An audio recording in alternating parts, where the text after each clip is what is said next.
पूजा पाल, जी हां, समाजवादी पार्टी की बागी विधायक बीजेपी में शामिल हो चुकी हैं और उनको मिल गया है बड़ा पद।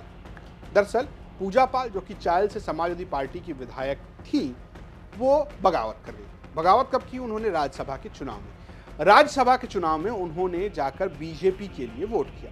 यहां तक तो ठीक था, यहां तक अखिलेश यादव ने उन्हें कुछ नहीं कहा, लेकिन सदन में खड़े होकर उन्होंने समाजवादी पार्टी को अतीक अहमद के साथ जोड़ा और योगी आदित्यनाथ को इस बात के लिए धन्यवाद दिया कि अतीक अहमद जैसे गुंडों का सफाया किया और वही उनके संरक्षक हैं। ये बयान समाजवादी पार्टी के लिए बैकफुट पर डालने वाला था। ऐसे में सपा ने उन्हें पार्टी से बाहर का रास्ता दिखा दिया और इसके बाद से पूजा पाल जो है वो बीजेपी के लिए सक्रिय हो गई। हालांकि उससे पहले भी थी, लोकसभा के चुनाव में भी उन्होंने बीजेपी का ही साथ दिया था, थी वो समाजवादी पार्टी की विधायक। जब ऐसा हुआ तब कहा जा रहा था कि पूजा पाल वो अस्त्र हैं जो बीजेपी के लिए पाल वोटर लाएंगी, ओबीसी वोट साधेंगी और ये सब बातें हो रही थी। फिर बाई मंत्रिमंडल विस्तार की, खूब पर्चे चले, खूब चर्चे चले कि भैया पूजा पाल जो हैं वो अब मंत्री बनने जा रही हैं। लेकिन हुआ क्या? बत्ती गुल। जी हाँ, मंत्री पद बागियों में गया किसके हिस्से? मनोज पांडे के हिस्से में। मनोज पांडे जो कि रायबरेली की ऊंचाहार से ब्राह्मण नेता हैं, उनको मिला पद और बढ़िया रसद विभाग मिला और एक तरीके से समझिए कि उनको कैबिनेट मंत्री बना दिया गया। पूजा पाल तब से कहा जा रहा था कि नाराज है, लेकिन अब बीजेपी ने उन्हें एक पद दिया है। बीजेपी ने उन्हें अपने उत्तर प्रदेश की टीम में उपाध्यक्ष का पद दिया, यानी कि अब वो प्रदेश उपाध्यक्ष हैं।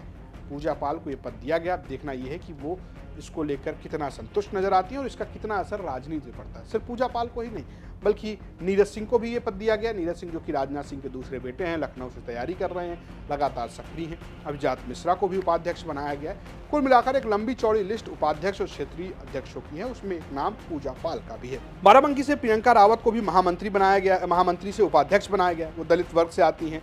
कुल मिलाकर अगर आप देखेंगे तो बीजेपी ने 6 क्षेत्रीय अध्यक्षों में 4 ओबीसी, 1 भूमिहार, 1 ब्राह्मण और 19 उपाध्यक्ष में 7 ओबीसी, 4 ठाकुर, 3 ब्राह्मण, 2 वैश्य, 2 दलित और 1 भूमिहार को जगह दी है।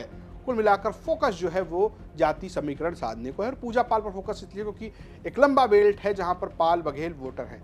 पहले से ही बघेल जो है वो केंद्रीय मंत्री हैं, आपको पता हो केंद्रीय राज्य मंत्री हैं एसपी सिंह बघेल, और यहाँ पर पूजा पाल को भी दिया गया। हालांकि अगर आप देखेंगे तो समाजवादी पार्टी के प्रदेश अध्यक्ष श्यामलाल पाल है, बसपा के भी प्रदेश अध्यक्ष जो है वो विश्वनाथ पाल हैं। कुल मिलाकर पाल वोटरों पर सभी पार्टी का फोकस है।